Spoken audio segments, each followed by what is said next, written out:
Okay. Hi, Nick. Susie, Dr. Susie, how are you? I'm doing well, and I'm glad to see you today. I'm glad that you called. We got some information from the assessment, and you indicated on the assessment that you want to do. You want to come from a Christian worldview, Christian Yes. perspective. So, if we could go ahead and get started with prayer, would that be okay? Absolutely. That would be awesome. Awesome.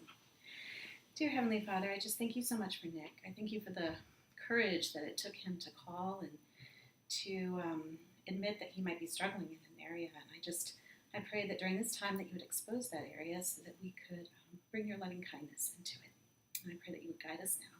In Jesus' name. Amen. Thank you. Yeah, so tell me a little bit about what prompted you to call. Okay, so it's a lot of things in life normally I can pretty much feel like I can handle, I can figure out, but one thing that's really been kind of bothering me to the point where I can't take it anymore is I'm running a business.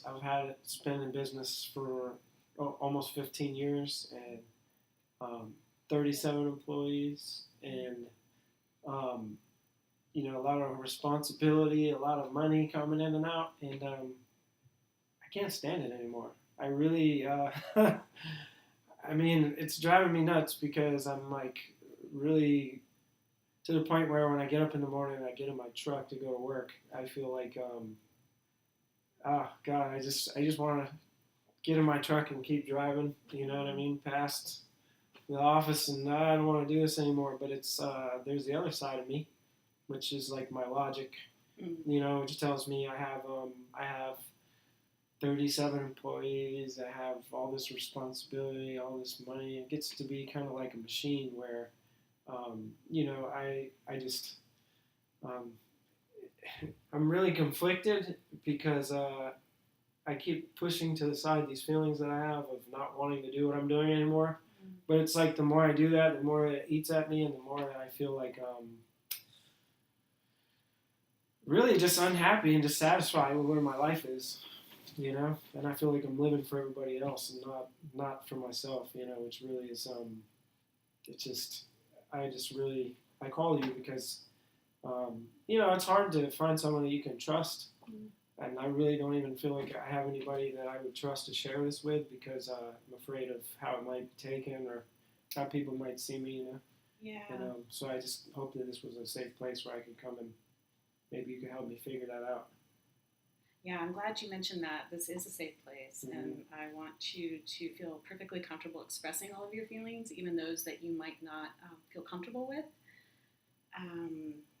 I heard a lot there that you're feeling conflicted between what you're feeling right now and the logical part of you that feels responsibility for these people in this business.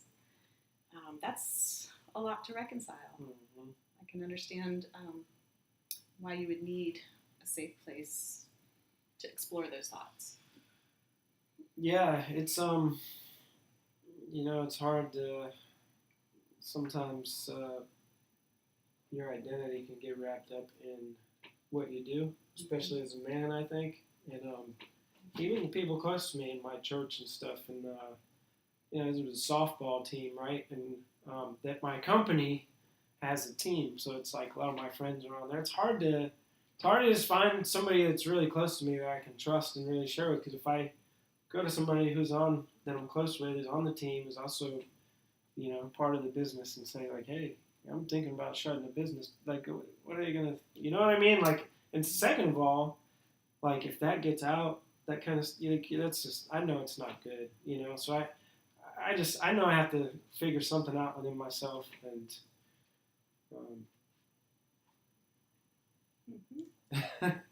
Sounds crazy, I know, probably. No, it doesn't sound crazy at all.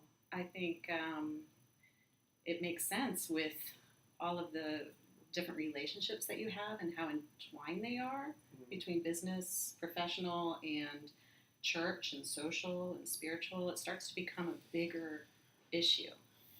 So I get that. And I wanted to ask you if I'm the first person that you told about these conflicts that you're having.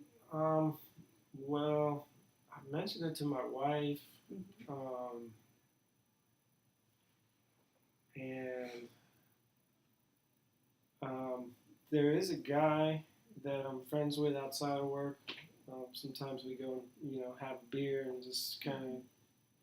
He's kind of a safe friend, I guess you would call it, where I really a lot of times feel like sometimes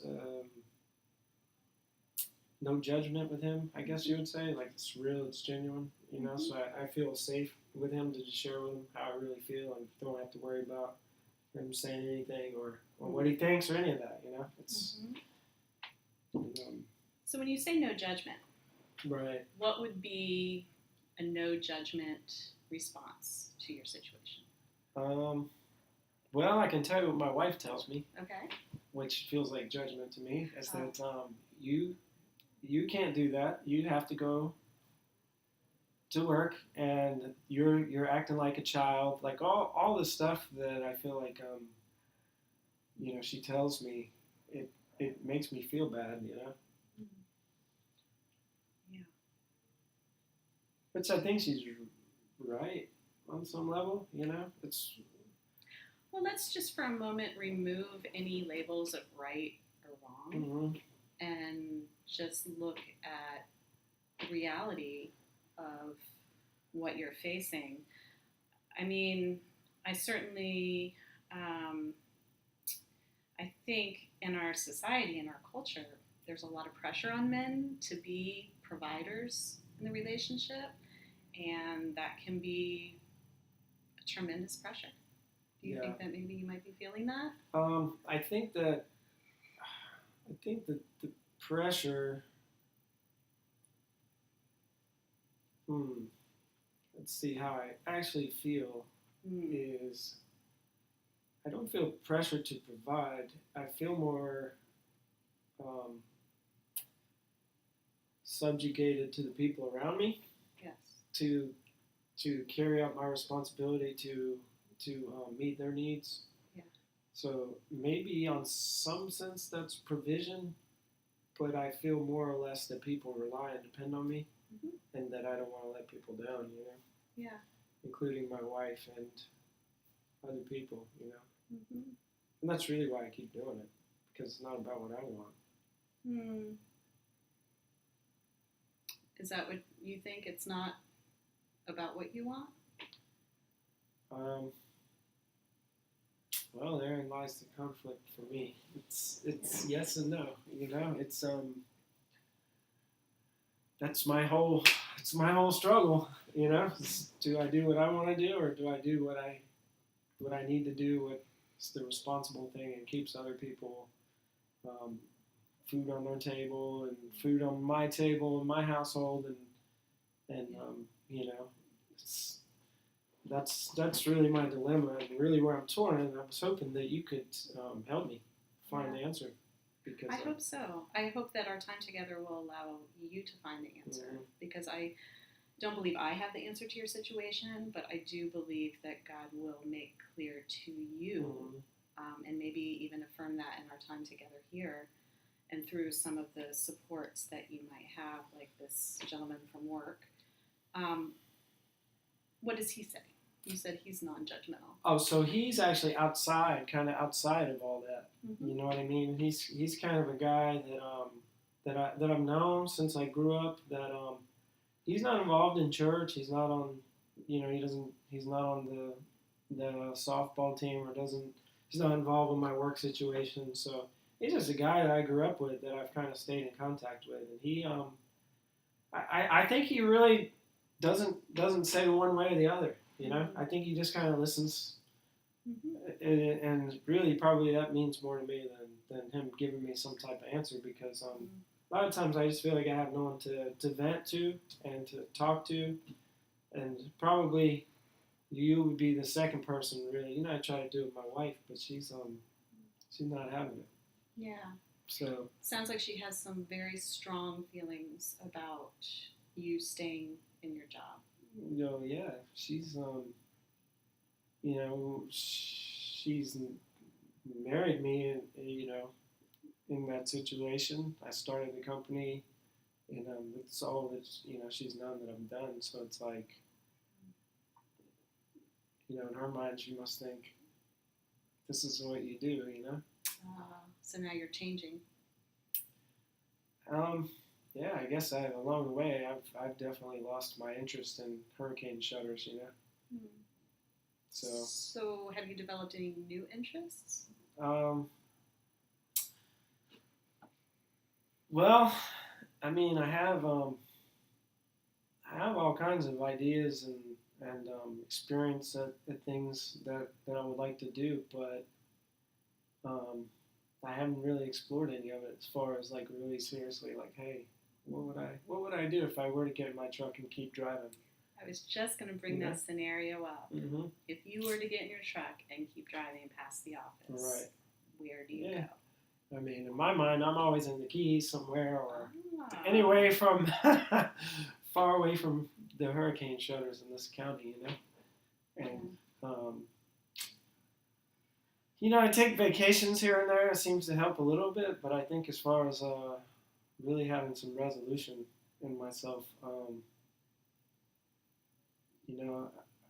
I guess because I've not really allowed myself to really explore that being an option. Mm-hmm. You know what I mean? I always get to the point where I don't want to do this, but I won't allow myself to go any farther. Well, then I think you've made a really big step in calling me and coming here, because that means that you're now ready to explore that. Right. So you must be feeling pretty strongly. Well, it gets to a point, I think, where something's got to give type of deal, Mm-hmm. Where it's like I can't, I don't know what I'm going to do, but I can't keep doing it like this because it comes across the people around me. I take it out on them because I'm unhappy. They get a lot of times my discontent and irritability and how I treat people. I feel bad, because it's like I don't want to treat people that way. And I know that it's my responsibility to have control over my feelings, but it's like I still, I feel a lot of it's because I'm unhappy with what I'm doing, Mm-hmm. Yeah, when we're unhappy within ourselves, I think it's really challenging to give any sort of care and love to others. Mm-hmm. So I can understand why you would be depleted right now. Yeah. And that must feel really,